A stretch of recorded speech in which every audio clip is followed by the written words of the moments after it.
Hi guys, कैसे हैं आप सब। आई होप बहुत अच्छे होंगे और मज़े में होंगे।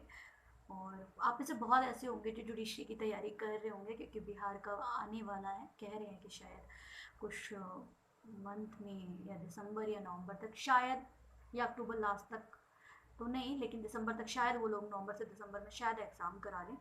तो बेस्ट ऑफ लक उन सबके लिए जो बिहार जुडिशरी की तैयारी कर रहे हैं और इसके अलावा और भी कॉम्पिटिटिव एग्ज़ाम की प्रिपरेशन कर रहे हैं। तो देन हम आते हैं अपने टॉपिक पे। हम पढ़ रहे थे हिंदू लॉ, और हिंदू लॉ में हम 13(1) और 13(2) कंप्लीट कर चुके थे। मैंने आपको बताया था कि 13 जो है वो डाइवोर्स की बात करता है, चैप्टर 4 का के अंदर से है वो। और 13(1) और 2 तो ये तो डिवाइडेड है ही। इसके अलावा 13(1) और 2 पार्ट के अलावा 13A 13B भी है। ठीक है, तो ये सारा जो है, कहते हैं ना, एक गठबंधन है, 13 का ही एक गठजोड़ है ये सारा, जो एक दूसरे से जुड़ा हुआ है। तो 13(1) क्या कह रहा था, वो आधार जिसमें पति और पत्नी दोनों तलाक ले सकते हैं। और 13 का पार्ट 2 क्या कह रहा था, कि वो आधार जिसमें सिर्फ पत्नियां फाइल कर सकती हैं। ठीक है, जो सिर्फ पत्नियों को अधिकार देता है, पतियों को नहीं देता। पति उस ग्राउंड में जाकर नहीं कर सकते तलाक फाइल। ठीक है, तो हम एक बार उसको रिपीट कर लेते हैं, एक बार हम उसको रिवीजन कर लेते हैं, ताकि हमें वो याद आ जाए कि हमने पीछे क्या क्या पढ़ा था। ठीक है, तो 13(1) जो हमें ग्राउंड दे रहा था, पति पत्नी दोनों को ग्राउंड दे रहा था, वो पहला था जारता, जिसको इंग्लिश में कहते हैं अडल्ट्री। अडल्ट्री क्या होती है, मैंने आपको पिछली वीडियो में बता दिया था कि एक पति अगर दूसरी किसी, या पत्नी किसी अदर किसी पर्सन के साथ रिलेशन रखती है तो वो होता है अडल्ट्री। ठीक है, और दूसरी बात, अडल्ट्री जो है वो आईपीसी में क्राइम है, लेकिन महिलाओं पर अलाउ, महिलाओं पे वो नहीं होती, महिलाओं पे वो एप्लीकेबल नहीं होती अडल्ट्री। ठीक है, जबकि मेंटेनेंस में एप्लीकेबल है। यानी कोई लड़की अगर खर्चे का केस डाला है और अडल्ट्री साबित हो जाता है, तो उसको मेंटेनेंस नहीं मिलेगा, और डाइवोर्स का ग्राउंड है अडल्ट्री। ये पति पत्नी दोनों के लिए मैं दोबारा बता रही हूँ। दूसरा है क्रूरता, यानी जिसको इंग्लिश में हम कहते हैं क्रुएल्टी। ठीक, क्रुएल्टी आई होप आपको पता ही है। तीसरा है अभितजन्य। अभितजन्य यानी कि त्याग। ठीक है, अभित्यजन्य यानी कि छोड़ देना, जिसको इंग्लिश में कहते हैं डिजर्शन, त्याग देना, डेजर्ट कर देना। ठीक है, डिजर्शन। चौथा है धर्म परिवर्तन, जिसको कहते हैं एप्सोटेसी। ठीक है, एप्सोटेसी में भी हो सकता है प्रोनाउंसेंस में थोड़ा सा प्रॉब्लम हो, तो आप लोग बेयर देख लीजिएगा। हिंदी में धर्म परिवर्तन है, और इंग्लिश में इसको कहते हैं एपोटेसी। ठीक है, उसके अलावा पांचवा है मानसिक विकृत चित्ता। हिंदी में है मानसिक विकृत चित्ता, जिसको इंग्लिश में हम बोलते हैं मेंटल डिसऑर्डर, यानी दिमागी तौर से जो बीमार होते हैं वो। ठीक है, और छठा कोड लेप्रोसी, जो खत्म हो चुका है। कब खत्म हुआ था, मैंने आपको अपनी पिछली वीडियो बताया था, 21 फरवरी 2019 में ये खत्म हो चुका है, तो अब ये ग्राउंड नहीं है। ठीक है, उसके बाद सातवां ग्राउंड, अब वो छठा ही ग्राउंड मान ले, क्योंकि छठा तो खत्म हो गया, तो सातवां ग्राउंड था हमारे पास यौन रोग, जिसको बोलते हैं वेनरियल डिसीजर। ठीक है, यौन रोग। आठवां था, सॉरी, सातवां है संसार परित्याग, यानी रेनकनेशन ऑफ वर्ल्ड। ठीक है, पर संसार का परित्याग कर देना, ये भी हमारा डाइवोर्स का ग्राउंड है। उसके बाद है आपका आठवां 7 वर्ष से लापता होना, यानी ये भी एक ग्राउंड है, 7 वर्ष से लापता हो चुका हो, और जिसका किसी ने सुना ना हो, देखा ना हो, जिसके बारे में कुछ ही पता ना चल रहा हो। और नौवा है न्यायिक पृथकीकरण, जुडिशियल सेपरेशन, जिसके लिए मैंने आपको बताया था कि उसमें 1 ईयर का टाइम पीरियड होता है। ठीक है, कि अगर 1 ईयर तक आपका आपसी कोई भी संभोग नहीं हुआ है, आपका अपनी वाइफ के साथ रिलेशन नहीं बना है, सेक्सुअल इंटरकोर्स नहीं हुआ है, तो न्यायिक प्रतिकरण की डिग्री अगर आपने ले रखी है, तो आप 1 ईयर तक अगर आपका नहीं हुआ है, तो आप डाइवोर्स के लिए आपको ग्राउंड मिल जाता है, आधार मिल जाता है। उसके बाद है उसके बाद है 10वां पॉइंट, यानी 10वां ग्राउंड है दाम्पत्य अधिकार की पुनर्स्थापना की डिग्री का पालन ना होना। यानी अगर किसी ने रेस्ट्रिक्शन ऑफ काउंसिल राइट, यानी कि दाम्पत्य अधिकार की पुनर्स्थापना की डिग्री ले ली है, और वो उसका पालन नहीं कर रहा है, यानी कि रह नहीं रहा है साथ में, कोर्ट ने ऑर्डर का भाई जाके रहो, नहीं रह रहा है, तो वो भी ग्राउंड बनता है हमारे पास डाइवोर्स का। उसके बाद हम आ जाते हैं, रिवीजन कर लेते हैं 13(2), यानी जिसमें सिर्फ पत्नी को राइट है डाइवोर्स लेने का। पहला, पति ने दूसरा विवाह कर लिया हो। ठीक है, दूसरा, पति द्वारा अप्राकृतिक मैथुन अपराध। अच्छा, एक चीज हो, पति ने दूसरा विवाह कर लिया हो पहली पत्नी के रहते हुए, ये ध्यान रखिएगा। दूसरा है पति द्वारा अप्राकृतिक मैथुन अपराध, यानी कि अननेचुरल सेक्स इंटरकोर्स, अप्राकृतिक तौर से किसी ऐसे व्यक्ति के साथ या ऐसी चीज के साथ जो नेचर नहीं कहता जिस चीज को कि उसके साथ संभोग होना चाहिए या कंज्यूम उसके साथ आप रिलेशन बना सकते हैं, ठीक है। तो वो है ये अननेचुरल सेक्स, ठीक है। अननेचुरल सेक्स का अपराध यानी कि उसने वो क्राइम किया हो तो आप ग्राउंड ले सकते हैं, ठीक है। उसके बाद भरण पोषण की डिग्री यानी कि मेंटेनेंस की डिग्री कोर्ट ने पास कर दी है और वो आपको मेंटेन नहीं कर रहा तो आप ले सकते हैं। और चौथा है यौवन का विकल्प, यानी कि वो लोग जिनकी जिनकी एज 15 से कम थी और उनके पेरेंट्स ने उनकी मैरिज कर दी और बाद में जब वो 15 के हुए, कंप्लीट हुए, तो उनको रियलाइज हुआ कि यार मेरी तो सहमति से ये विवाह नहीं हुआ और ये गलत है, तो मैं इस मैरिज में नहीं रह सकती।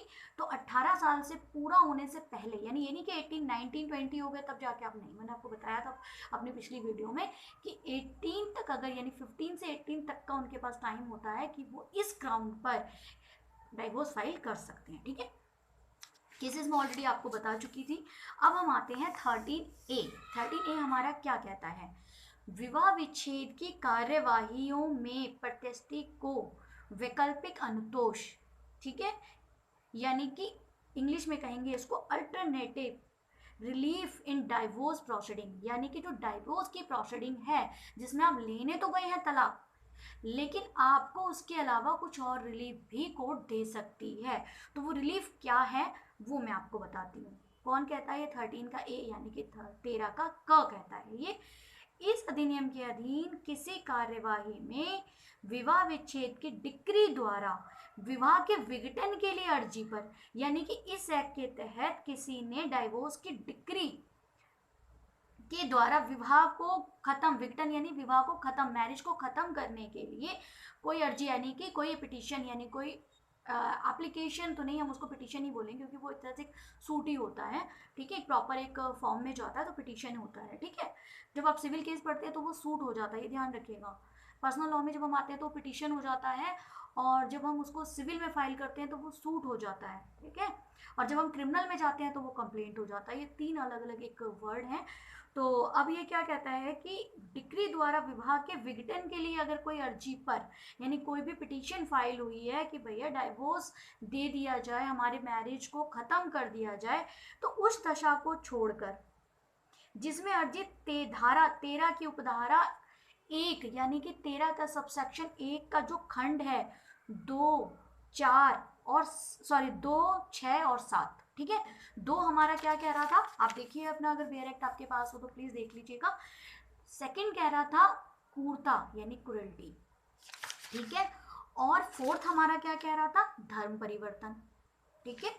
और सॉरी फोर्थ नहीं है, सॉरी छठा है ये, सॉरी 6 है ये, थोड़ा सा वो हो गया। 6 है ये आपका लेपोकेसी, जो अब खत्म हो चुका है, कोड ये खत्म हो चुका, तो अब तो ये ग्राउंड है ही नहीं हमारे पास, ठीक है। 6 की तो कोई बात ही नहीं है। अब आते हैं हम 7वां ग्राउंड जो मैंने आपको बताया था, वो था यौन रोग, ठीक है।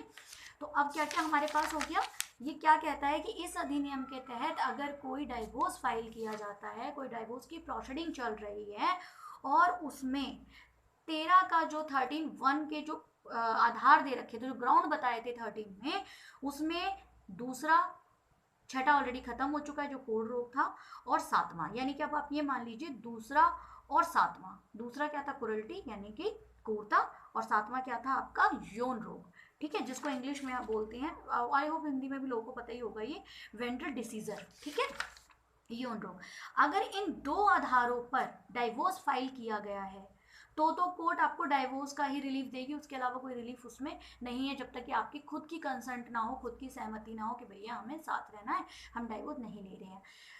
अगर आपकी खुद की सहमति नहीं है केस वापस लेने के लिए तो कोर्ट आपको उसमें डाइवोर्स की डिक्री के अलावा कोई और रिलीफ नहीं देगी। लेकिन अगर ये 2 ग्राउंड नहीं है आपके डाइवोर्स में, आपने उसमें जो ग्राउंड लिखा है वो आपने लिखा है कि, अच्छा आपने उसमें क्या लिख दिया कि धर्म परिवर्तन है, या अनसाउंड माइंड है, या 7 साल से लापता था, या उसने संसार परित्याग कर दिया है, या अडल्ट्री में है।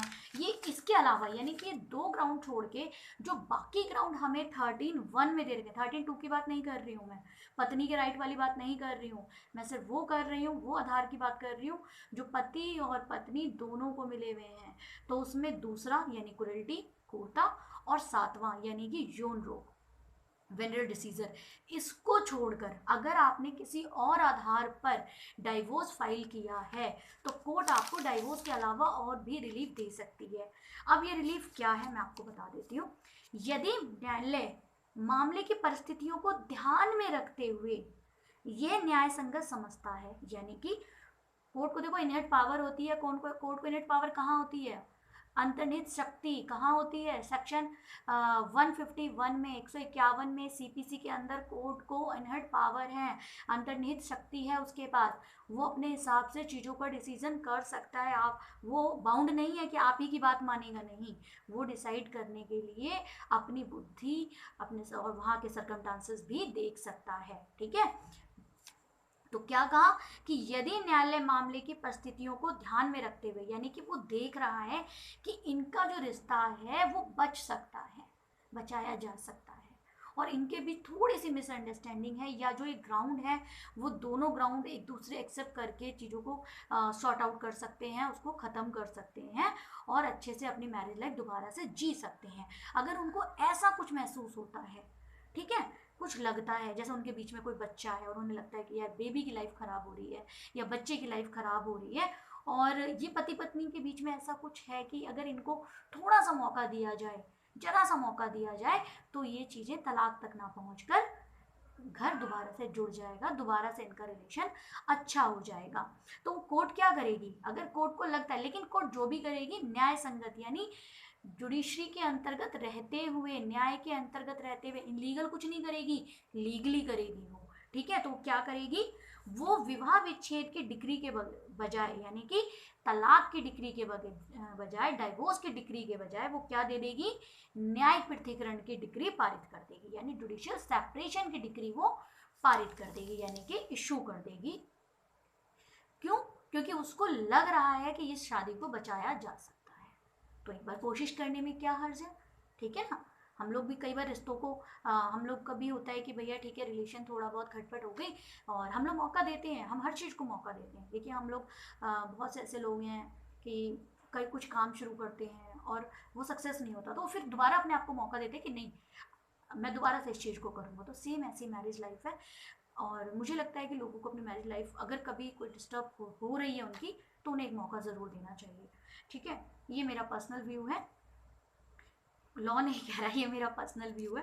ठीक है, तो अब हम क्या, हमने अब बताया कि 13(1) ग्राउंड दे रहा था पति पत्नी को तलाक का, 13(2) सिर्फ वाइफ को ग्राउंड दे रहा था, लेकिन 13A ने क्या कहा, 13A ने कहा भैया ठीक है तलाक तो मैं दे दूंगा, आओ कोर्ट में, ठीक है मैंने आपको सारे राइट दिए, लेकिन मैं, आप हमेशा ध्यान रखिएगा कि जो लॉ है वो आबाद होते हैं उसकी, यानी कि वो एक्सेप्शन रखता है अपने पास कि ये है ठीक है बट ये भी है, ठीक है ना, ये है तो है बट ये भी है। तो उसने क्या कहा कि ठीक है डाइवोर्स की डिग्री तो इस लॉ के तहत आप ले सकते हो, लेकिन अगर ये 2 ग्राउंड नहीं है और उसके अलावा कोई ग्राउंड है और कोर्ट को लगता है, यानी कि न्यायालय को लगता है कि न्याय संगत यानी कि लॉ के अंतर्गत रहते हुए जो न्याय निर्णय है, मतलब जो जुडिशरी की नज़र से या सॉरी उसको हम बोल सकते हैं न्याय निर्णय, यानी कि न्याय की नज़र से जो कहते हैं ना कि न्याय संगत है भैया, ये तो एग्जैक्टली जस्टिस है, जस्टिस की नज़र से, ठीक है ना, करेक्ट वर्ड मेरे माइंड में नहीं आ रहा था, अब आ गया है, जस्टिस की नज़र से। ठीक है, तो अगर उसको लगता है कि जस्टिस की नज़र से, कोर्ट को ये लगता है कि भैया सर्कमस्टांसेस ऐसे हैं, तो वो क्या करेगी, आपको डाइवोर्स की डिग्री नहीं देगी, वो आपको जुडिशियल सेपरेशन की डिग्री देगी कि भैया ठीक है। जुडिशियल सेपरेशन हमने कहाँ पढ़ा था, सेक्शन 10 में। ठीक है, और वो क्या कह रहा था कि ठीक है भाई आपकी नहीं बन रही है, आप अलग अलग रह के देख लो, शायद आपकी बन जाए। कई बार होता है कि साथ में रहना बहुत मुश्किल होता है, लेकिन कहते हैं ना दूर होने से प्यार बढ़ जाता है, तो ये वही काम करता है कोर्ट कि आपको जुडिशियल सेपरेशन की डिग्री दे देता है, न्यायिक पृथक्करण की, कि आप अलग रहें और एक दूसरे की जब आपको कमी महसूस होगी, एक दूसरे की ज़रूरत महसूस होगी, तो आपको खुद पता चलेगा कि आप दोनों एक दूसरे के लिए कितनी इंपॉर्टेंस रखते हैं, तो शायद वहाँ तलाक की ज़रूरत ना पड़े। तो 13 ए क्या कहता है कि कुछ डाइवोर्स की कुछ कार्यवाहियों में, ठीक है, जो प्रत्यर्थी को वैकल्पिक अनुतोष भी दे सकता है, यानी कि alternative relief in divorce. Okay, I hope ये आपको समझ में आ गया होगा। अब ये तो चलो क्लियर हो गया। अब आता है 13 का ख, 13B। ये क्या कहता है? पारस्परिक सहमति से विवाह विच्छेद, यानी कि डाइवोर्स बाय म्यूचुअल कंसेंट। अब क्या हुआ? ग्राउंड भी दे दिए इसने, आपको ग्राउंड भी बता दिए। उसके बाद इसने कहा कि भाई ठीक है, ग्राउंड तो आपको दोनों को दे दिए हमने, आपको भी दे दिए, आपको भी दे दिए, अलग से पत्नी को भी दे दिए हमने। उसके अलावा क्या कहा? 13A ने हमारे लिए क्या करा? 13A ने हमारे लिए एक अल्टरनेटिव रिलीफ भी दिया, एक वैकल्पिक अनुतोष भी दे दिया, यानी।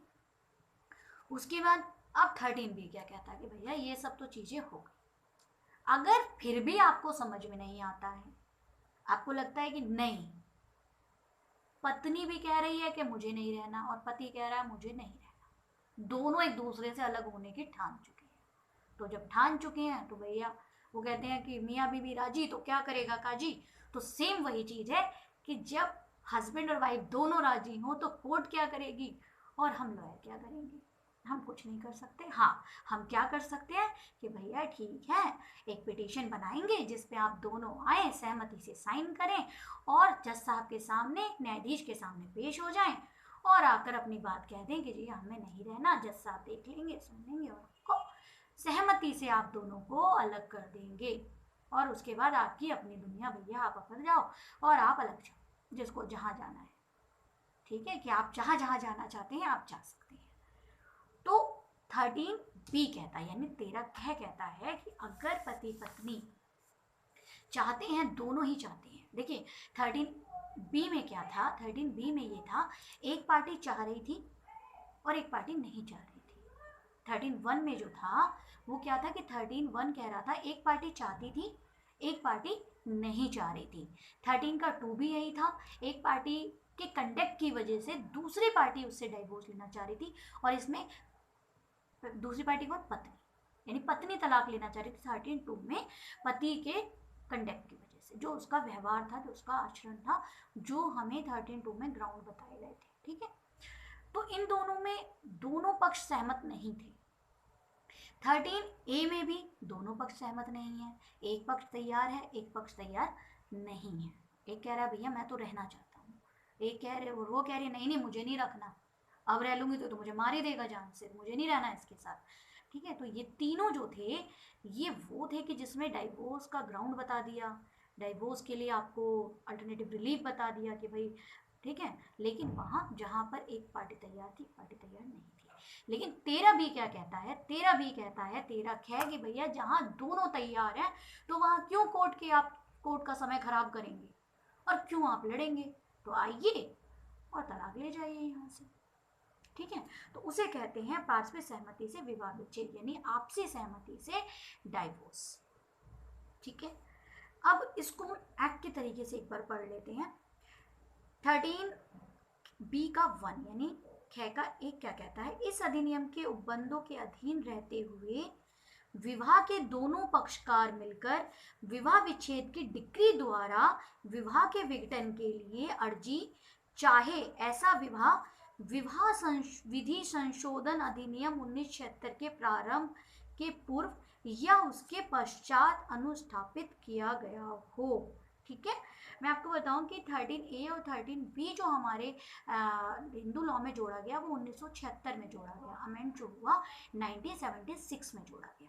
तो ये क्या कह रहा है? क्योंकि 1976 से पहले हमारे पास 13A और 13B नहीं था, यानी वैकल्पिक अनुतोष विवाह विच्छेद की कार्यवाहियों में और पारस्परिक सहमति से विवाह विच्छेद, ये हमारे पास 1976 से पहले नहीं था, ये 1976 में हमारे पास आया।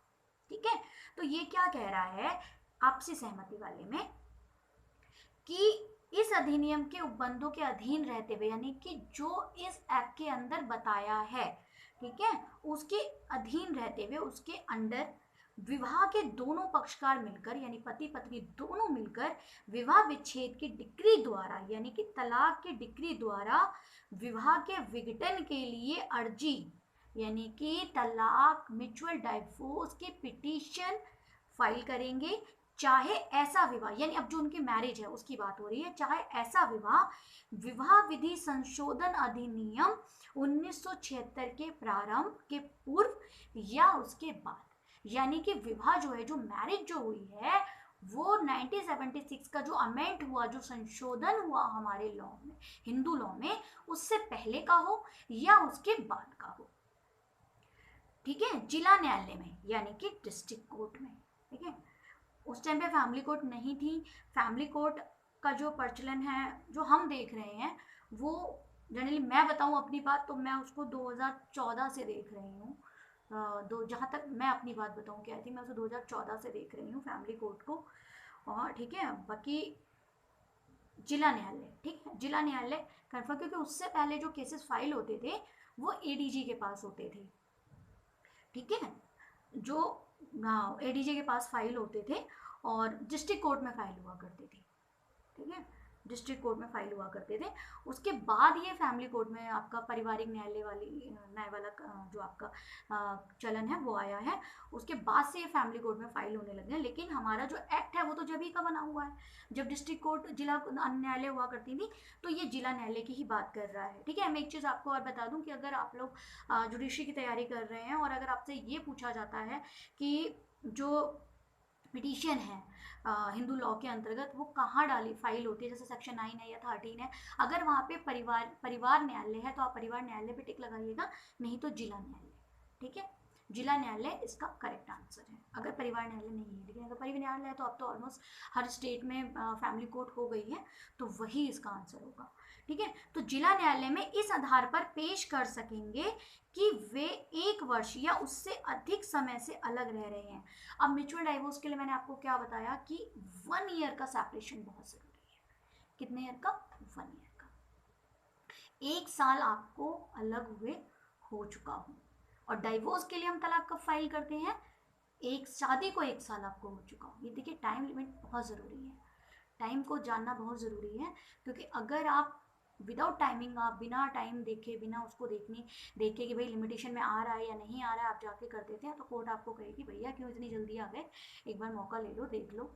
ठीक है, लेकिन जहाँ क्रुएल्टी वाली चीज़ आती है, जहाँ क्रूरता वाली बात आती है, कुछ ऐसे ग्राउंड होते हैं जो बहुत ज़्यादा हीनियस होते हैं या सीरियस होते हैं, जिसमें मतलब ही नहीं कि आप उस बंदे के साथ रह सको, तो उसमें आप 6 महीने बाद, 7 महीने बाद, 8 महीने बाद भी, शादी के 6 महीने 7 महीने के अंतर्गत ही आप केस फाइल कर सकते हो। लेकिन वहाँ आपको जज साहब को कन्विंस करना होगा, बताना होगा कि आप शादी का 1 साल कंप्लीट भी नहीं हुआ और आप इतनी जल्दी क्यों पिटीशन फाइल कर रहे हैं, ये आपको वहाँ उन्हें बताना पड़ेगा। और मैंने बताया कि कोर्ट को इन्हें पावर होती है, ठीक है, जो सीपीसी उनको देती है 151 के अंतर्गत, अंतर्निहित उनको शक्ति होती है, तो वो देख सकते हैं, वो कर सकते हैं उस चीज़ को। ठीक है, तो अब मैंने आपको क्या बताया कि लेकिन जो हमारे पास टाइम लिमिट है कि भाई कितना होना चाहिए, तो अगर हम डाइवोर्स फाइल कर रहे हैं तो हमारी मैरिज को कम से कम 1 साल हो चुका हो, और अगर हम म्यूचुअल डाइवोर्स फाइल कर रहे हैं तो हमारे सेपरेशन को, ये जुडिशियल सेपरेशन नहीं है, मैं आपको बता दूं, जुडिशियल सेपरेशन वो होता है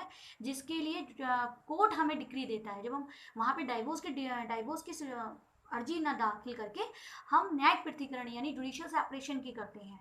ठीक है, लेकिन यहाँ हम क्या कर रहे हैं, यहाँ हमसे वो सिर्फ सेपरेशन मांग रहा है। ठीक है, सेपरेशन का मतलब क्या है? जुडिशियल सेपरेशन तो आपको हो गया कि भैया न्यायिक पृथक्करण जो कोर्ट के द्वारा दिया गया हो, या फिर आपके बीच में कोई भी ऐसा आपसे संभोग ना हुआ हो, आप पति पत्नी की तरह ना रह रहे हो, सेपरेशन जिसको प्रॉपर बोला जाता है वर्ड। ठीक है, और ये हम कहाँ पढ़ते हैं? सेक्शन 10 में पढ़ते हैं, जो सेक्शन 10 में हमें जुडिशियल सेपरेशन भी बता रहा है और सेपरेशन प्रॉपर होता क्या है वो भी बता रहा है। ठीक है, तो ये क्या कहता है कि जुडिशियल सेपरेशन नहीं कह रहा, ये आपको कह रहा है कि एक समय से अलग रहे हो, यानी कि सेपरेट रहे। ठीक है, यहाँ पे जुडिशियल सेपरेट वर्ड यूज़ नहीं कर रहा है, यहाँ पे सिर्फ ये सेपरेट वर्ड यूज़ कर रहा है कि आपके लिए मैं आपको कॉमन वे में बता दूं कि सिंपल सी बात ये है कि पति पत्नी साल भर से आपस में ना रहे हों, एक साथ ना रहे हों, एक छत में रहे हों, एक छत के नीचे तो रहे हों, लेकिन पति पत्नी की तरह ना रहे हों, उनके बीच पति पत्नी जैसे कोई संबंध ना हो, तो 1 साल का सेपरेशन हो गया। लिविंग सेपरेशन, ठीक है, साथ ना रह रहे हो, एक छत में रहते हैं लेकिन पति पत्नी की तरह नहीं रहते हैं, पति पत्नी जैसे उनके बीच में कोई रिलेशन नहीं है, कोई आपसी संबंध नहीं है उनके, तो वो सेपरेशन ही होता है, ठीक है। तो यही वो कह रहा है कि कम से कम 1 साल आपके सेपरेशन को हो चुका हो, ठीक है। हाँ, एक बात और बता दूं कि जब हम एक छत के नीचे रहते हैं तो कोर्ट को कन्विंस करना थोड़ा सा मुश्किल हो जाता है, लेकिन अगर हम कोर्ट को कन्विंस कर देते हैं कि भाई एक छत के नीचे जरूर रह रहे हैं लेकिन 2 कमरों में रह रहे हैं और दोनों की रास्ते अलग हैं, दोनों की अपनी दिनचर्या है, दोनों का अपना रहन सहन है, आपस में इन दोनों का कोई लेना देना नहीं है, ठीक है, तो वहाँ कोर्ट उस सेपरेशन को मान जाती है। और लेकिन पावर है उसको मैंने आपको बताया, इनेट पावर है, वो कोर्ट पे डिपेंड करता है। लेकिन यहाँ ये कह रहा है जुडिशियल सेपरेशन, यानी कि पत्नी कहीं और रह रही है, पति कहीं और रह रहा है, 1 साल तक उनका कोई आपस में कोई लेन देन, कोई मिला जुली नहीं है, पति पत्नी वाली तरह, ये ध्यान रखिएगा। ये नहीं कि आए बैठे खाए पिया और जी पत्नी और पति, नहीं, इस तरीके का नहीं, जो पति पत्नी में जो आपसे रिलेशन होते हैं, ठीक है, ये उसकी बात कर रहा है। अधिक समय से अलग रहे हों और वो एक साथ नहीं रह सके, यानी कि उनके पास कोई रीज़न भी नहीं था कि वो एक साथ रह सके, ठीक है। कई लोग देखा होगा आपने कि बेबी भी हो जाता है फिर भी अपना बच्चा लिया और मैके जाके बैठ गई, या पति ने क्या करा, पत्नी को छोड़ा कहीं और जाके रहना शुरू कर दिया, तो ऐसा उनके बीच में कोई ना हुआ, उन्होंने भाई डिसाइड कर लिया कि ठीक है हमें रहना ही नहीं, तो वो चीज़ कोई पॉसिबिलिटी भी नहीं हो कि वो आपस में रह सके, ठीक है, तथा वे इस बात के लिए परस्पर सहमत हो गए हों, यानी और वो इस बात पे एग्री हो गए हों कि विवाह विघटन कर दिया जाए, यानी कि हमें तलाक दे दिया जाए, हमें हमारे विवाह को खत्म कर दिया जाए, समाप्त कर दिया जाए, ठीक है। ये 13B कह रहा है। तो विवाह, ये आपको क्लियर हो गया। 113(1) का क्या बताता है कि जिला न्यायालय में अर्जी दाखिल की जाएगी और कितना समय होना चाहिए, कम से कम 1 साल आपके सेपरेशन को हो चुका हो, ठीक है। अब बात आती है सेक्शन 13 का ही 2 क्या कहता है। ये कहता है उपधारा 1 यानी कि 13B का 1, ठीक है, निर्दिष्ट अर्जी के पेश किए जाने की तारीख से 6 मास के पश्चात और उस तारीख से 18 मार्च के पूर्व दोनों पक्षकार द्वारा दिए गए प्रस्ताव पर यदि इस बीच अर्जी वापस नहीं ले ली गई है तो न्यायालय पक्षकारों को सुनने के पश्चात और ऐसी जांच करने के पश्चात जो वो ठीक समझे अपना ये समाधान कर लेने पर कि विवाह अनुपस्थापित हुआ है और अर्जी में किए गए प्रकथन सही हैं, ये घोषणा करते हुए विवाह विच्छेद की डिक्री पारित करेगा कि विवाह डिक्री की तारीख से विघटित हो जाएगा, ठीक है। अब हम इसको एक बार समझ लेते हैं।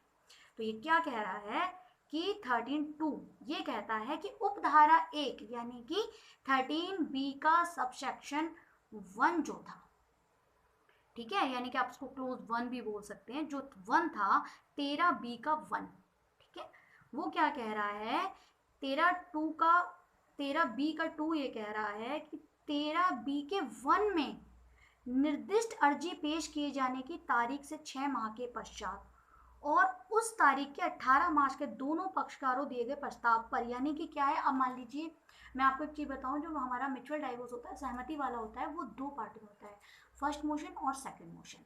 पहला मोशन यानी कि पहली बार दोनों पक्षकार अर्जी पेश करते हैं जिसको कोर्ट देखती है, सुनती है और उनको 6 महीने का उसके बीच में एक समय होता है जो लिख ली है कि भैया 6 महीने आप देख लें, अगर आपकी कोई बात नहीं बनती है तो आप सेकंड मोशन फाइल कर दीजिएगा, यानी कि दूसरी अर्जी आप लगा दीजिएगा और कोर्ट क्या करेगी, आपको सुन के तलाक दे देगी। तो वो क्या समय दिया उसने, 6 मंथ का, 6 महीने से लेकर, ये समय कब तक का होता है, 18 महीने तक। यानी मान लीजिए किसी ने देखा कि 6 महीने तक उनके बीच में कोई सुधार नहीं हुआ, उनके रिश्तों में कोई सुधार नहीं आया, उन्होंने कहा भैया हम तो वहीं के वहीं निश्चित हैं, जो हमने पहले सोचा था वही हमने अब सोच रखा है, तो वो क्या करेंगे, 6 महीने कंप्लीट होने के बाद जाके अपना सेकंड मोशन फाइल कर देंगे और तलाक ले लेंगे। अब कई बार क्या होता है, सेकंड मोशन में दूसरी जब अर्जी फाइल करनी होती है तो वो अपने आप को समय दे रहे होते हैं, कई लोग तो समय दे रहे होते हैं, कई लोग भाग रहे होते हैं कि ठीक है जी फर्स्ट मोशन हो गया, जब समय मिलेगा तब सेकंड मोशन कर लेंगे। तो ये जो लास्ट टाइम पीरियड होता है उसका सिर्फ 18 महीने होता है।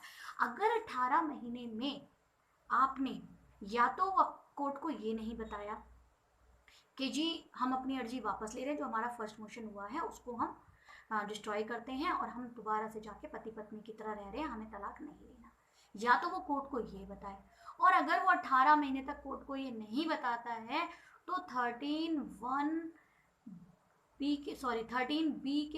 के अंतर्गत जो अर्जी फाइल की गई है वो अपने आप डिस्ट्रॉय हो जाती है, यानी डिसमिस ऑफ डिफॉल्ट हो जाती है। ठीक है, उसको कोर्ट खत्म कर देती है, क्योंकि कोर्ट को ये मानना होता है कि शायद इनका शायद समझौता हो गया, साथ रह रहे हैं भैया, तो आप कोर्ट को खुद जाके बता दो और अपनी अर्जी वापस ले लो, या आप जाके मेंशन कर दो, स्टेटमेंट दे दो। लेकिन अगर आपने कुछ करा ही नहीं तो आपके पास समय कब तक होता है? सेकंड मोशन आप ये कह सकते हैं कि जो तलाक का दूसरे पार्ट की जो अर्जी है, जो कब तक फाइल कर सकते हैं, वो हम 18 महीने तक कर सकते हैं, 18 महीने के बाद नहीं कर सकते। ठीक है, तो कहाँ से शुरू हुआ? ये 6 महीने से स्टार्ट हुआ और 18 महीने तक गया। ठीक है, अब ये कहता है कि अगर इस बीच 6 महीने से लेकर 18 महीने तक, ये 6 महीने कौन से हैं? जिस दिन आपका फर्स्ट मोशन हुआ, यानी कि पहली अर्जी पर कोर्ट ने आपको सुना है और उसके बाद आपको जो 6 महीने का समय दिया है, ये उस तारीख से जो 6 मंथ, और उसके बाद ये कहाँ तक जाएगा? 18 मंथ तक, यानी उसी तारीख से जिस तारीख को आप कोर्ट में पेश हुए, कोर्ट ने आपको सुना और ये कहा ठीक है जी, अब आप 6 महीने बाद आके अपना सेकंड मोशन फाइल कर लीजिएगा। ये उस तारीख से बात कर रही हूँ मैं आपको। ठीक है, तो यहाँ से कब तक जाएंगे आप? 18 महीने तक जाएंगे। 18 महीने तक अगर आप दोनों सोए रहे तो कोर्ट भी फिर आपको कहेगी ठीक है भैया, टाटा बाय बाय, अब दोबारा से आओ, फर्स्ट मोशन करो, अगर नहीं रहना, और अगर नहीं समझ में आ रहा है, एक पार्टी कह रही रह लूंगा, दूसरी कह रही नहीं रह रही, तो भैया जो ग्राउंड हमने बता रखे हैं उस ग्राउंड पे आप आ जाओ, जो लॉ ग्राउंड देता है आपको हिंदू लॉ, उस पे आप आ जाइए। ठीक है, तो ये क्या है आपका?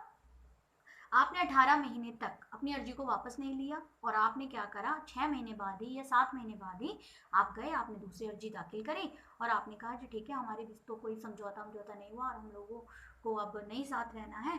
तो कोर्ट देखेगी कि जो भी चीज़ें, एक तो आपका मैरिज देखेगी कि मैरिज हुई है या नहीं हुई है, पहले वो देख लेगी, जिसमें वो क्या क्या देखती है, आपकी फ़ोटो देखती है, आपका मैरिज कार्ड देखती है।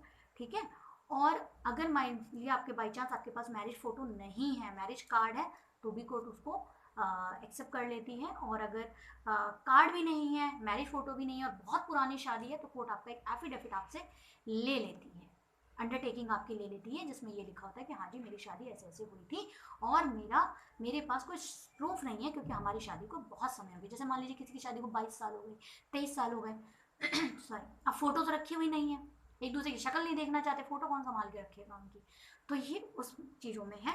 ये मैं आपको प्रैक्टिकल भी थोड़ा थोड़ा आपको बता दे रही हूँ।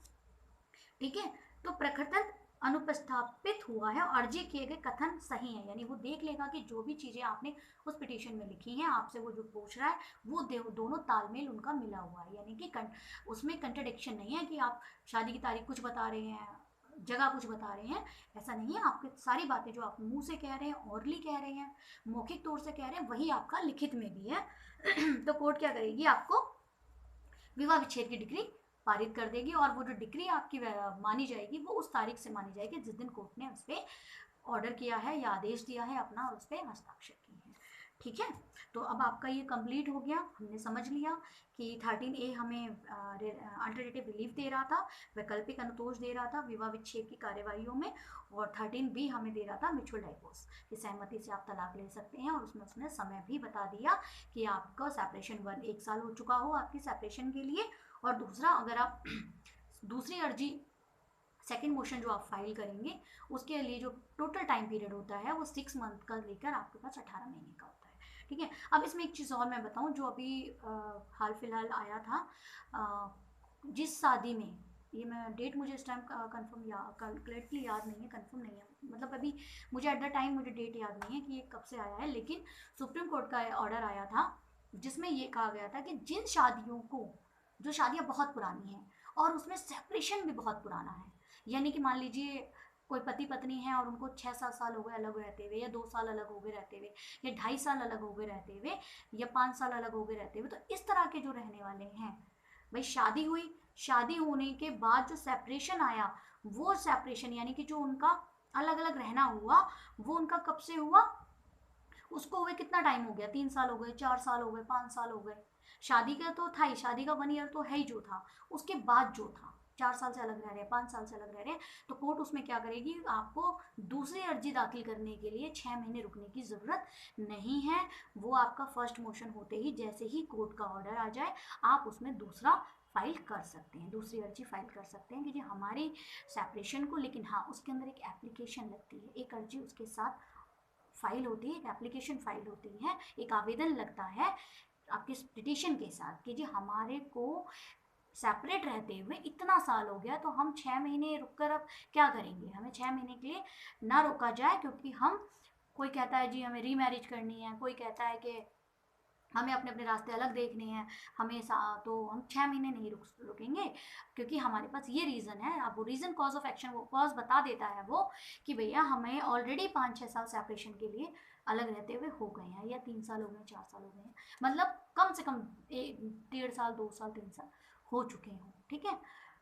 तो उसमें कोर्ट क्या करेगी, कोर्ट उसमें आपके 6 मंथ वाले टाइम पीरियड को नहीं लेगी, फिर वो आपकी पहले जो आपने उसके साथ आवेदन लगाया है वेव ऑफ मंथ, यानी कि महीना, जो ये 6 महीना है उसको कम कर दिया जाए, उसको कोर्ट अलाउ कर देगी, और आपका सेकंड मोशन, जो दूसरी अर्जी आपने फाइल की है तलाक की, कोर्ट उसको एक्सेप्ट कर लेगी और आपको तलाक दे देगी, ठीक है।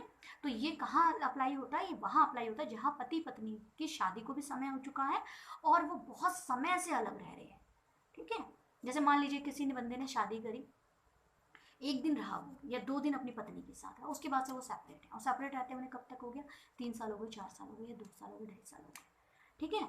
या फिर पति पत्नी एक साथ रहे, 2-3 साल तक रहे, 4 साल तक रहे साथ में, बच्चे बच्चे हुए, उसके बाद उन्होंने 4-5 साल तक फिर अलग हुए, तो फिर वो कभी हुए ही नहीं साथ में, और उनके उन चीज़ों को अलग होते हुए काफ़ी टाइम हो गया है, 2 साल, 2.5 साल, 3 साल, 3.5 साल हो गए हैं, ठीक है। तो कोर्ट क्या करेगी, उसमें वो 6 मंथ के लिए अर्जी दाखिल की, जैसा मैंने अभी आपको बताया, और कोर्ट उसको देखेगी, और कोर्ट को अगर लगता है कि हाँ वाकई इनको काफ़ी समय हो गया है अलग रहते हुए और अब इनमें कुछ ऐसी उम्मीद नहीं है, तो वो क्या करेगी, डाइवोर्स की डिक्री दे देगी दूसरी अर्जी पे, जो आप दूसरी पिटीशन फाइल करेंगे, सेकंड मोशन, ठीक है। आई होप आपको समझ में आ गया होगा। तो उन जिसमें लंबा सेपरेशन ऑलरेडी आ चुका है, तो उसमें आपको 6 महीने रुकने की ज़रूरत नहीं है, ठीक है। आप उससे पहले भी आप आवेदन लगा सकते हैं, ठीक है। मैं बार बार चीज़ों को इसलिए रिपीट करती हूँ कि आपको अगर कहीं भी कोई थोड़ा बहुत कन्फ्यूज़न हो तो वो क्लियर हो जाए, इसीलिए मैं अपनी बात को दोबारा रिपीट करती हूँ, ठीक है जी।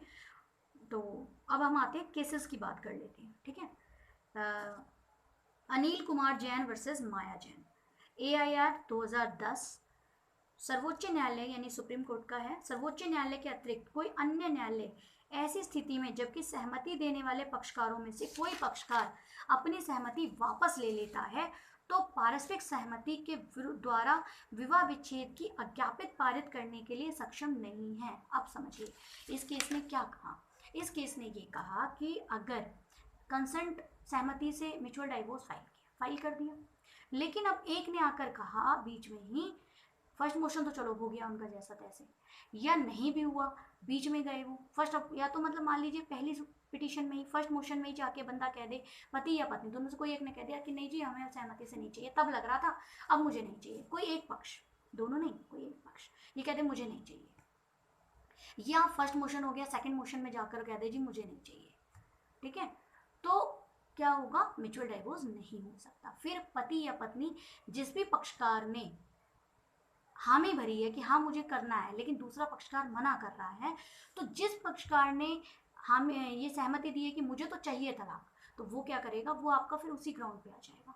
बताया था 13(1) का 13(1) और 13(1) का सबसेक्शन 2 जो था वो वहाँ पहुँच जाएगा, फिर वो उस ग्राउंड पे जाकर डाइवोर्स लेगा, म्यूचुअल डाइवोर्स फिर वो नहीं ले पाएगा, ठीक है। ये सुप्रीम कोर्ट ने कहा, कौन से केस में कहा, अनिल कुमार जैन वर्सेस माया जैन, AI 2010 ठीक है, 2010 का केस है, जिसमें ये कहा गया कि अगर एक पक्ष सहमति से तलाक देने के लिए मना कर देता है तो सहमति से तलाक नहीं होगा, ठीक है। अब हम आ जाते हैं दूसरा केस, एक केस और देख लेते हैं हम, हितेश भटनागर वर्सेस दीपा भटनागर, ये है 2011 का केस। ये क्या कहता है कि अधिनियम की धारा 13B का 13B(2) में क्या था, वो 6 मंथ वाला टाइम पीरियड, आपको याद है, तो मैंने भी बताया था कि फर्स्ट मोशन हो गया, उसके बाद 6 महीने से 18 महीने के पास टाइम होता है हमारे पास सेकंड मोशन फाइल होने के लिए, कि फर्स्ट मोशन हो गया और सेकंड मोशन हम कब तक फाइल कर सकते हैं, 6 मंथ से लेकर 18 मंथ के बीच में, ठीक है, और 6 महीने का टाइम तो ऑलरेडी कोर्ट हमें देती है। केवल सर्वोच्च न्यायालय ही संविधान के अनुच्छेद 142 के अंतर्गत अपनी असामान्य शक्तियों को प्रयोग करते हुए पक्षकारों को पूर्ण न्याय प्रदान करने हेतु पारस्परिक सहमति से विवाह विच्छेद की आज्ञापित ऐसी स्थिति में पारित कर सकेगा। ठीक है जी, यानी कि जो उसके पास पावर है सुप्रीम कोर्ट के, sorry sorry sorry sorry sorry, ये थोड़ा सा आगे पीछे हो गया है, थोड़ा सा आगे पीछे हो गया है, एक सेकेंड, सॉरी, हम पढ़ रहे थे, मैंने हितेश भटनागर वैसे दीपा भटनागर वाला केस 2011, हाँ सॉरी, ये कह रहा था कि अधिनियम की धारा 13B(2) में जो प्रयुक्त भाषा स्पष्ट है, यानी साफ कह रखा है 13B के 2 ने, यदि निम्नलिखित शर्तें पूरी होती हैं तो अज्ञापित तिथि से प्रारंभ में आने वाली पारस्परिक सहमति से विवाह विच्छेद की आज्ञापित पारित करने हेतु न्यायालय बाध्य है। यानी कि जो जो चीज़ें उसमें लिखित में बताई गई हैं कि भैया ये होना चाहिए, या आपका विवाह आपका जो भी है वो आपका लीगली होना चाहिए, तो उन चीज़ों को देखते हुए दोनों पक्षकार द्वितीय संकल्प याचिका दायर करने तिथि कम से कम 6 महीने के पश्चात अधिकतम 18 महीने के भीतर संसित किया गया होगा। मतलब ये कहता है कि वही बात कि 6 महीने और 18 महीने की इसने बात करी है कि उसके अंतर्गत ही आपका फाइल किया गया हो। और न्यायालय जो है, अगर आपकी शादी वैध है और आप चाह रहे हैं कि भैया हमें तो तलाक ही चाहिए, हमें नहीं रहना, तो न्यायालय वहाँ बाध्य है, आपको डाइवोर्स की डिग्री देगा ही देगा, वो आपको मना नहीं कर सकता। यहाँ पे बाध्य है, यानी कि आपको पास को बाउंड कर दिया गया, कोर्ट को क्या कर दिया गया, बाउंड। ये कौन से केस में किया गया, Hitesh Bhatnagar versus Deepa Bhatnagar, supreme court 2011 में कहा गया कि अगर आपका विवाह वैध है और 13B(2) के अंदर जो भी चीज़ें बताई गई हैं, अगर वो सब चीज़ें कंप्लीट हैं, तो कोर्ट को आपको डाइवोर्स की डिग्री देनी ही पड़ेगी। ठीक है जी, समय मैंने आपको ऑलरेडी बता दिया था, उसी समय की बात इस केस में भी कही गई है। और वही सारी बातें कि 6 महीने से 18 महीने के अंतर्गत हुआ आप फाइल करोगे। दूसरा, न्यायालय संतुष्ट हो गया हो आपकी बातों को सुनकर, आपकी जो मैरिज डेट बताई या जो आपने अपनी मैरिज बताई, और उन सबको सुनकर वो, और आपने जो वो बोला वो आपको लिखित में भी था, उस सबको सुन के वो संतुष्ट हो गई हो, और याचिका किसी पक्षकार द्वारा ज्ञापित पारित होने के पूर्व वापस ना ली गई हो। तीसरी शर्त क्या है इस केस ने, तीसरी बात क्या बताई इस केस ने, तीसरी बात ये बताई कि किसी ने भी वापस ना लिया, यानी कि 6 में मतलब फर्स्ट मोशन हुआ, उसके बाद जाके उन्होंने सेकंड मोशन फाइल कर दिया, फर्स्ट मोशन किसी ने वापस नहीं लिया, किसी ने जाकर ये नहीं कहा कि भैया हम वापस ले रहे हैं अपनी अर्जी, हमें नहीं चाहिए। तो इन तीनों बातों पे कोर्ट क्या होगा, कोर्ट बाउंड है, आपको डाइवोर्स की डिग्री देगी ही देगी। ठीक है, परस्पर सहमति के आधार पर विवाह विच्छेद की याचिका एक पक्षकार विवाह विच्छेद की डिग्री पारित होने के पूर्व तक किसी समय अपनी सहमति वापस ले सकता है। यानी कि डिग्री मिलने से पहले, जो म्यूचुअल डाइवोर्स की डिग्री मिलने से पहले, दोनों पार्टी में से किसी भी पक्षकार को ये राइट है, चाहे पति हो चाहे पत्नी हो, वो अपना वापस ले सकता है। आई होप वीडियो थोड़ी लंबी हो रही है क्योंकि सेक्शन थोड़ा लेंथी है, और देखिए मैं चाहती हूँ डिटेल में मैं आपको बता दूँ ताकि कोई प्रॉब्लम ना हो समझने में। ठीक है, इसीलिए मैं केसेस में इसमें केसेस का रेफरेंस दे रही हूँ, केसेस बता रही हूँ ताकि आपको वो चीज़ें याद रहें। ठीक है, तो वापस ले सकता है ये भी। उसके बाद यदि याचिका दायर किए जाने के पश्चात दोनों पक्षकार द्वारा संयुक्त समावेदन नहीं दायर किया गया, यानी कि याचिका जो थी कोर्ट में जो है दोनों पक्षकार द्वारा दायर नहीं की गई, ठीक है, पहली तो उन्होंने फाइल कर दी, दूसरी दोनों ने फाइल नहीं करी, तब भी म्यूचुअल डाइवोर्स नहीं होगा। ठीक है, तो न्यायालय की धारा 13B के तहत डिग्री का अधिकार प्राप्त नहीं होगी, यानी कोर्ट आपको 13B के तहत डिग्री पारित नहीं कर सकता, उसको राइट नहीं है। कौन से केस में कहा गया, सुरक्षा देवी वर्सेस ओम प्रकाश AI 1992 में कहा गया। ठीक है, 1992 का केस था सुरक्षा देवी वर्सेस ओम प्रकाश, जिसमें मैंने ये कहा कि अगर दोनों पक्षों को राइट है अपनी अपनी सहमति वापस लेने का, और कोर्ट पार्टी को ये भी राइट है कि अगर वो एक पक्ष कह रहा है मुझे चाहिए, दूसरा पक्ष अपनी वापस ले रहा है सहमति, तो उसको अधिकार है, वो ले सकता है, उसको कोई बाउंड नहीं कर सकता। दूसरी बात ये है कि अगर दोनों पक्षकार एक साथ, फर्स्ट मोशन में तो दोनों ने साइन करा, लेकिन सेकंड मोशन में एक पार्टी साइन कर रही है, दूसरा साइन नहीं कर रही है, तो म्यूचुअल डाइवोर्स की डिग्री पास नहीं करेगी कोर्ट। ठीक है, ये इस केस में कहा गया। एक केस और है, लास्ट केस है ये, इसको भी सुन लीजिए आप। सुषमा प्रमोद ताकस्नेद वर्सेस प्रमोद रामाजी तकसानीद, AR 2009 का है, बॉम्बे का है। ये क्या कह रहा है? पारस्परिक सहमति के आधार पर विवाह विच्छेद की डिक्री पारित करने से पूर्व न्यायालय को यह समाधान कर लेना चाहिए कि सहमति दबाव, कपट या असम्यक असर द्वारा परिप्राप्त नहीं की गई है। यानी कि इसको आप जनरली समझ लीजिए कि सुषमा प्रमोद तकसानेद वर्सेस प्रमोद रामाजी तकसानेद, AIR 2009 बम्बई में के द्वारा ये इस केस में ये निर्धारित किया गया कि अगर कोर्ट को डिक्री पास करनी है, विवाह विच्छेद की डिक्री देनी है सहमति से, मतलब म्यूचुअल कंसेंट में अगर वो कोर्ट डिक्री पास कर रहा है, तो उसको ये देखना पड़ेगा कि ये सहमति किसी दबाव में, कपट में या फ्रॉडली या डरा धमका के तो नहीं ली गई है। ये उसको देखना पड़ेगा। अगर उसको लगता है कि ये जो सहमति ली गई, यानी एक पार्टी से जो सहमति, क्योंकि देखिए दोनों पार्टी तो आपस में कोई या तो थर्ड पर्सन ने उन दोनों को डरा के कहा हो कि भैया जाओ नहीं तो गोली मार देंगे, तलाक ले लो जाके सहमति से, या तो ये चीज हुई हो, या फिर एक पक्ष ने दूसरे पक्ष को डरा दिया हो कि भैया पूरी फैमिली को उड़ा देंगे तुम्हारी अगर तुमने तलाक हमसे नहीं लिया तो, क्योंकि हमको करनी है दूसरी शादी भाई, समझ रहे हैं आप। तो इस तरह की कोई धमकी दी हो, या उसको धोखा दिया हो कि भाई ठीक है तुम मुझे तलाक दे दो और हम तुमको बंगला बना देंगे या बंगला दे देंगे, फलानी जगह हमारा बंगला है, वो बंगला हम तुम्हारे नाम कर देंगे, इस तरह की कोई बात कही हो, या किसी तरीके का कोई फ्रॉड किया हो कि कहो ठीक है भाई ये लो कागज, ये कागज तुम्हारी प्रॉपर्टी तुम्हारे नाम कर दी है हमने, पता चला तलाक होने के बाद वो प्रॉपर्टी तो भैया फर्जी कागज थे, वो तो उसको मिली ही नहीं। तो इस तरीके का कोई भी छल कपट फ्रॉड, एक दूसरी पार्टी आपस में या किसी दबाव में या किसी थर्ड पर्सन के दबाव से वो दोनों उस चीज फैसले को ना ले रहे हो, तो कोर्ट को ये देखना बहुत जरूरी है। ये कहा गया सुषमा प्रमोद तकसानेद वर्सेस प्रमोद रामाजी तकसानेद, AIR 2009 बॉम्बे। ठीक है, आई होप आपको 13 अब हमारा कंप्लीट हो गया है, विवाह विच्छेद हमारा आज कंप्लीट हो गया। ठीक है, यानी कि विवाह विच्छेद के आधार हमने पढ़ लिए पति पत्नी दोनों की तरफ से। विवाह विच्छेद की कार्यवाही में कोर्ट हमें क्या रिलीफ दे सकती है, वैकल्पिक अनुतोष यानी अल्टरनेटिव रिलीफ दे सकती है, हमने वो पढ़ लिया। ठीक है, हमने ये भी पढ़ लिया कि म्यूचुअल सहमति से यानी पारस्परिक सहमति से, आपसी सहमति से, म्यूचुअल कंसेंट से डाइवोर्स क्या होता है, कब लिया जा सकता है, वो सब हमने ऑलमोस्ट आज पढ़ लिया, और इसके अलावा हमने कुछ केसेस भी पढ़ लिए। ठीक है, आई होप आप लोग को समझ में आ गया होगा। और प्लीज़ अगर आपको लगता है कि मेरे लेक्चर से या जो मैं आपको बता रही हूँ उससे आपको थोड़ा भी अगर चीज़ें समझ में आ रही हैं और अच्छा लग रहा हो तो प्लीज़ मेरे चैनल को लाइक करें, सब्सक्राइब करें। अच्छा लगे तो, प्रेशर नहीं है, मैं अभी आपको वही बता रही थी कि कोई दबाव नहीं है, कोई आपके साथ फ्रॉड नहीं किया जा रहा है। अगर आपको लगता है कि हाँ भाई ठीक पढ़ाया है तो आप कर दीजिएगा, नहीं तो राम भरोसे। चलिए ओके बाय, मिलते हैं नेक्स्ट वीडियो में। Goodbye, good night.